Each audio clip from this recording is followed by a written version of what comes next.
CCTV short news നിങ്ങൾക്കായി സമർപ്പിക്കുന്നത് power guard solar system Koonamuchi. നമസ്കാരം. CCTV ഷോർട്ട് ന്യൂസിലേക്ക് സ്വാഗതം. റെന്റിനു കൊടുത്ത കാർ തിരിച്ചുപിടിക്കാനെത്തിയ യുവാവിനെ കാറിടിച്ച് കൊലപ്പെടുത്താൻ ശ്രമം. വാഹനത്തിന്റെ ബോണറ്റിൽ പിടിച്ചു തൂങ്ങി രക്ഷപ്പെടാൻ ശ്രമിച്ച ആലുവ പാനായിക്കുളം സ്വദേശി കൊടിയൻ വീട്ടിൽ സോളവനുമായി പ്രതി കാർ ഓടിച്ചത് 5 കിലോമീറ്റർ ദൂരം. ഞെട്ടിപ്പിക്കുന്ന സംഭവമുണ്ടായത് ഇന്ന് രാവിലെ എരുമപ്പെട്ടിയിൽ. തദ്ദേശ തെരഞ്ഞെടുപ്പ് സ്ഥാനാർത്ഥികളുടെ നാമനിർദ്ദേശ പത്രിക സമർപ്പണം പൂർത്തിയായി. ശനിയാഴ്ച സൂക്ഷ്മ പരിശോധന. തിങ്കളാഴ്ച പത്രിക പിൻവലിക്കാം. രാഷ്ട്രീയ കേരളം പ്രചരണ ചൂടിലേക്ക്. കുന്നംകുളം നഗരസഭയിലേക്ക് മത്സരിക്കുന്ന ഇടതുപക്ഷ ജനാധിപത്യ മുന്നണി സ്ഥാനാർത്ഥികളുടെ വിജയം സുനിശ്ചിതമാക്കാൻ വേണ്ടി LDF നഗരസഭാ തെരഞ്ഞെടുപ്പ് കൺവെൻഷൻ സംഘടിപ്പിച്ചു. ടൗൺഹാളിൽ നടന്ന കൺവെൻഷൻ AC മൊയ്തീൻ MLA ഉദ്ഘാടനം ചെയ്തു. ഇടതുപക്ഷ ജനാധിപത്യ മുന്നണി ചൂണ്ടൽ പഞ്ചായത്ത് കൺവെൻഷൻ നടന്നു.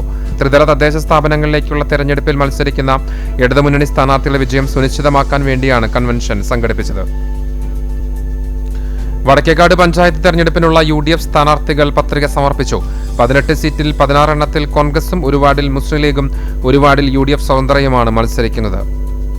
തദ്ദേശഭരണ സ്ഥാപനങ്ങളിലേക്കുള്ള തെരഞ്ഞെടുപ്പിൽ ചെറുപ്പക്കാരെ സ്ഥാനാർത്ഥികളാക്കിയും ഭരണസാരഥ്യമേൽപ്പിച്ചും കഴിഞ്ഞ തവണ ചൂണ്ടൽ പഞ്ചായത്തിൽ LDF നടത്തിയ പുതുപരീക്ഷണം തുടരുന്നു. ഇക്കുറിയും വിദ്യാർത്ഥി യുവജന പ്രസ്ഥാന നേതാക്കളെ രംഗത്തിറക്കിയിരിക്കുകയാണ് ഇടതുപക്ഷം. ചാലുശ്ശേരി പഞ്ചായത്ത് 6ാം വാർഡിൽ നിന്ന് മത്സരിക്കുന്ന UDF സ്ഥാനാർത്ഥി INTUC തൊഴിലാളി MT മൊയ്തീൻകുട്ടിക്ക് തെരഞ്ഞെടുപ്പിൽ കെട്ടിവെക്കാനുള്ള തുക സഹപ്രവർത്തകർ സമാഹരിച്ചു നൽകി. എരുമപ്പെട്ടി പഞ്ചായത്തിൽ കോൺഗ്രസിന്റെ തർക്കമുള്ള സീറ്റുകളിലേക്ക് തീരുമാനമായി. 1ാം വാർഡിലും ബ്ലോക്ക് സീറ്റിലേക്കുമാണ് സ്ഥാനാർത്ഥി നിർണയത്തിൽ തർക്കമുണ്ടായിരുന്നത്. സ്ഥാനാർത്ഥിത്വ അവഗണന. CPM സജീവ പ്രവർത്തകൻ UDF സ്ഥാനാർത്ഥിയായി. ആനായ്ക്കൽ സ്വദേശി MK രതീഷാണ് അവഗണനയെ തുടർന്ന് പാർട്ടി വിട്ട് UDF സ്ഥാനാർത്ഥിയായി മത്സരിക്കുന്നത്.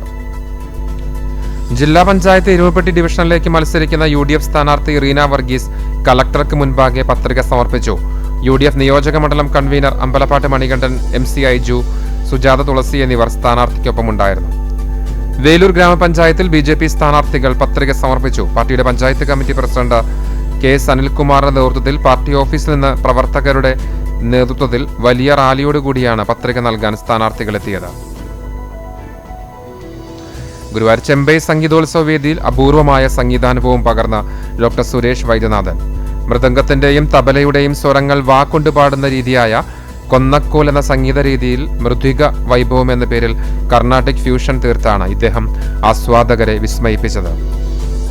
വടുതല ഗവൺമെന്റ് UP സ്കൂളിൽ ലഹരിക്കെതിരെ കുട്ടികൾക്കായി ബോധവൽക്കരണം നടത്തി. പൊന്നാനി സിവിൽ പോലീസ് ഓഫീസർ ഗമർനീസ ബോധവൽക്കരണ ക്ലാസ് നയിച്ചു. ചാലുശ്ശേരി ഗ്രാമത്തിലെ വലിയ പെരുന്നാളിന്റെ ഭാഗമായി ഗജവീരന്മാർക്ക് സ്വീകരണവും പെരുന്നാൾ വിളംബരവും നടത്തി. കാൽവറി പ്രയർ ഫെലോഷിപ്പ് ആഭിമുഖ്യത്തിൽ കുന്നംകുളത്തെ ഏകദിന സുവിശേഷ യോഗം സംഘടിപ്പിച്ചു. ടൗൺഹാളിൽ നടന്ന യോഗത്തിൽ father Thomas Pazhampally Kummanad Kolenchery, father Ouseph Njarakkattil Kadayiruppu Kolenchery, Kuravilangad Devamatha കോളേജിലെ assistant professor doctor MC Varghese എന്നിവർ പ്രസംഗിച്ചു. ഇതോടെ short news CCTV short news നിങ്ങൾക്കായി സമർപ്പിക്കുന്നത് power guard solar system Koonammoochi. ഇതോടെ ഷോർട്ട് ന്യൂസ് സമാപിക്കുന്നു. കൂടുതൽ വാർത്തകൾക്കും വിശേഷങ്ങൾക്കും ഞങ്ങളുടെ web page, Facebook page, YouTube എന്നിവ സന്ദർശിക്കുക. തത്സമയ വാർത്തകൾക്കായി www.cctv online.tv സന്ദർശിക്കുക. നമസ്കാരം.